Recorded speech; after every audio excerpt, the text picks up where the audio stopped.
Le Premier ministre nommé, Fritz Alphonse Jean, a déposé ses pièces originales à la Chambre des députés ce vendredi. Une commission, composée de 7 membres, devra analyser ces documents. Elle est constituée de Benoît Laguerre, Ronald Etienne, Jean-Robert Bossé, Franck Lauture, Salem Raphaël, Gérard Théramène et Jacques Saint-Louis. Cette commission a 72 heures pour se prononcer. Notons que si les pièces déposées par le Premier ministre nommé sont correctes, il sera invité à présenter l'énoncé de sa politique générale. Et au cas où Fritz Jean arrive à obtenir un vote favorable de la Chambre des députés, il devra passer devant le grand corps pour être ratifié. L'horizon semble s'éclaircir pour le Premier ministre Fritz Jean au Parlement. L'APH ne parle plus d'une seule voix.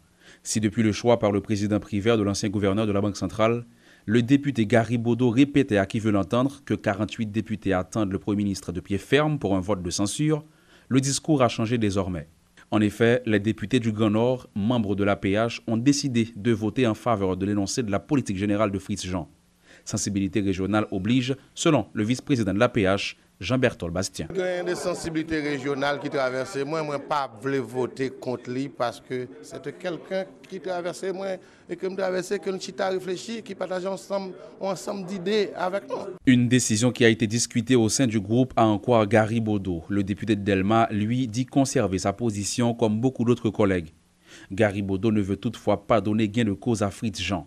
L'honorable part à la recherche du soutien de collègues d'autres groupes à la Chambre basse. Par rapport avec l'alliance politique qui gagne, ce n'est pas le seul bloc qui soit contre, ce n'est pas le seul groupe de députés seulement qui gagne. Dans l'autre camp, il y a plusieurs autres gens qui rejoignent nous. Pour question stratégique, nous ne pouvons pas dire ça. On a gagné 53 députés qui ont voté contre. Entre-temps, le Premier ministre Fritz Jean met son devoir au propre. L'économiste a déposé les originaux de ses pièces ce vendredi par devant le bureau de la Chambre basse. Son certificat de décharge en tant que gouverneur de la BRH fait partie du dossier, selon le député Hermano Exinor, deuxième secrétaire du bureau. Non, nous avons un dossier PM nommé, ce n'est pas pour le gouvernement en général, c'est le Premier ministre qui a déposé un CV qui bat tout parcours dans le pays à responsabilité que le dégât dans le pays. Depuis le choix de Fritz Jean comme Premier ministre, le président Jocelyn Privert a toujours fait montre d'optimisme quant à la possibilité pour son PM de passer l'épreuve du grand oral au Parlement.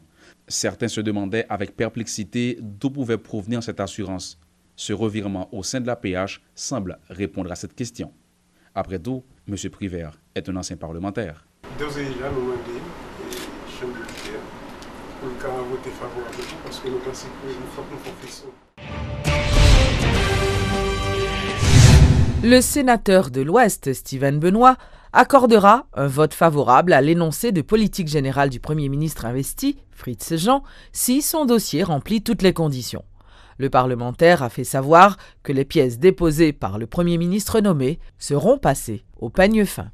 La vina 17 000 si yo, la vina CV yo, la vina avec toutes pièces au moins c'est tout éligible. Constitution amendée à même son folie. Mais comme nous dit elle en vigueur, son folie, me dit quoi. Constitution amendée à son folie. Mais comme c'est en vigueur, je suis obligé de suivre ça. Donc, il y a venu devant, je regarde pour les conditions d'éligibilité du Premier ministre et des 17 ministres. Et je vois le temps de déclaration politique générale. La dernière, je espère dire que l'élection a fait en avril, alors que nous connaissons pas de l'élection en avril.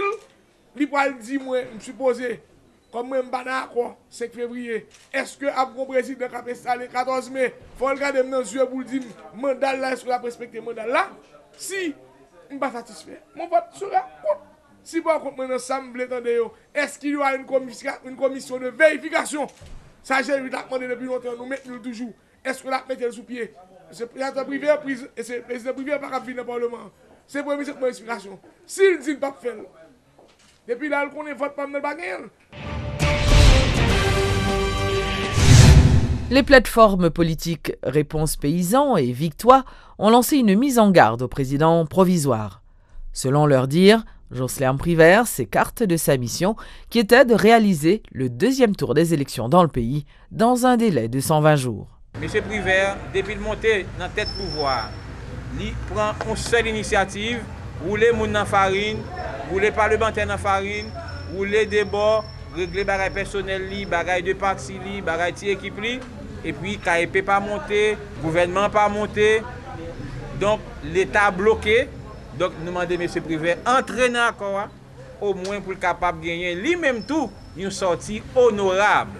Nous connaissons bien, il n'est pas venu pour te faire élection, il n'est pas venu pour te appliquer l'accord, il a seulement besoin d'accord comme premier bénéficiaire pour te venir président. Mais nous disons c'est bien compté, mal calculé, fait effort pour l'entrer dans l'accord.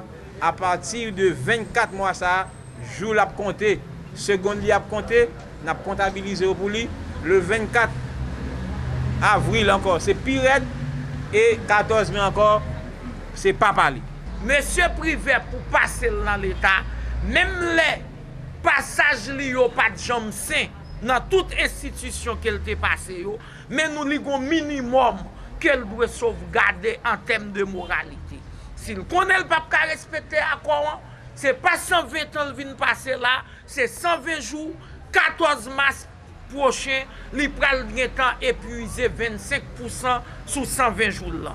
Que M. Privé démissionne rapide pour payer à joindre l'autre président qui pour organiser l'élection, nous pas content à l'en dérapage, à l'en chirépide de temps en temps.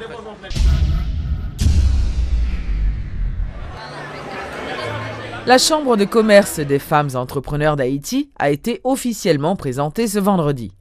Daniela Jacques, qui en est la présidente, a expliqué que l'objectif de cette plateforme est d'apporter le soutien nécessaire aux femmes entrepreneurs du pays. Nous regardons pour nous autour de nous, nous voyons que les femmes haïtiennes, c'est moteur économique, certes. Mais en même temps, ils sont éparpillés, isolés pour compte. Chaque grande femme a fait business, certes, des fois ils réussi, des fois ils pas réussi, mais par contre, quel côté peut aller pour joindre toutes mesdames en seul côté. Tandis que il y a des chambres de commerce qui existaient déjà sur le terrain. Là, entrer là-dedans, moi-même personnellement, je fais expérience, je vais essayer. Ou joindre des clubs qui gagnent monsieur seulement. 2-3 grandes filles qui gagnent, ce n'est pas facile. Donc l'idée en venir nous dit que nous allons créer une chambre de commerce pour femmes. Bien sûr, on a des membres masculins qui partent en pile, mais c'est vraiment pour mesdames, pour que l'homme femme a fait business, l'homme femme besoin d'information, l'homme femme besoin d'accompagnement, l'homme femme besoin de support, ils vont côté le venir et c'est là que la joindre dans la chambre de commerce femme qui a fait business. La différence qui gagne entre chambre de commerce ça c'est que les papes ont cercle fermé. De préférence, c'est un cercle ouvert, côté vraiment tout le monde a accès, tout le monde a des possibilités pour venir discuter, pour venir demander conseils. Nous-mêmes, nous prêts pour nous-mêmes accompagner un à un. C'est-à-dire que si on a une femme qui a un problème spécifique, nous prêts pour nous accompagner. Et tout, nous prêts pour nous accompagner des groupes de femmes.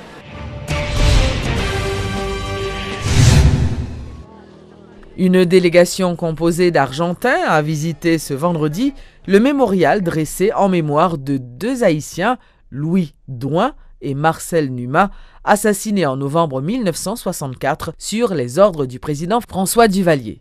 Cette visite fait partie d'une activité baptisée la Rencontre des Mémoires. C'est un mouvement qui a pris naissance en Argentine et auquel Haïti a adhéré en juin dernier. Sitôt en Argentine, nous avions eu le privilège et le bonheur de réaliser le travail et le parcours de l'Argentine qui a connu la même histoire terrible de dictature et de disparition et de barbarie. Et donc maintenant, c'est la restitution de ce programme. Eux, maintenant, sont venus vers nous pour encore partager un peu de la mémoire et partager la mémoire argentine avec nous en Haïti. On vient d'autres pays, mais on vient en présence, je dirais, d'une dignité universelle qui fait écho aussi de nos propres expériences, tant en Argentine que dans tous les autres pays, évidemment, qui ont subi des violences d'État, des violences générales. Et donc, on est très émus, mais moi, je voudrais souligner cet aspect universel. Ce qui me transmet, en réalité, ce n'est pas seulement une particularité, bien que ça appartient à l'histoire d'Haïti particulièrement, mais moi, ce que j'ai senti, c'est un sentiment plus universel. Et c'est émouvant de se retrouver presque un an après ici devant cette fresque qui est très très belle et très touchante. Et de voir aussi tout ce que vous faites ici avec les moyens qu'il y a. Et je trouve que c'est beaucoup. C'est pas modeste parce que c'est puissant, c'est au lieu même où ça a eu lieu. Et si on voit un lieu très vivant et un lieu qui est dans le présent et dans la lutte quotidienne, mais pas oublier les luttes du passé et pouvoir faire des passerelles comme ça parce que c'est la même histoire de l'humanité qui traverse les époques, les pays.